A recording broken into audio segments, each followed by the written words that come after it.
indentured servants. And then who's at the bottom? Only after what event do I get slaves? Okay, so this hierarchy is based off what? This is based off of economic. It's based off your land, right? If you work the land, you're at the bottom. If you have land, you're at the top, right? So could I come over here and do another pyramid for the identity, to show the identity of this area? Who's at the top of this area? Sure. Well, the one guy, the minister. And then it's the government, right? And then it's who? It's clergy. And then who's below that? The elect. What does it mean to be elect? God's sign, right? And then who is below that? And then Puritan. And what is this based off of? This is based off their beliefs, right? But religion. Looking at this, the way that they set up their social hierarchy and the way the people were here, was it their motivations that basically established their social hierarchy? If I look at the New England one, it's based off what? Religion. If I look at the Southern one, their identity is based off what? Economic. Ooh, that's a nice blending, right? So who are some people that I need to add on this side? Puritans, Pilgrims,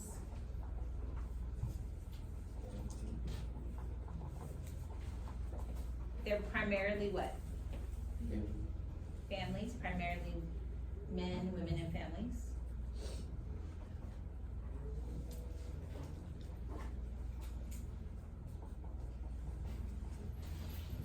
What else? Longer lifespan. Oh, longer lifespan, yes.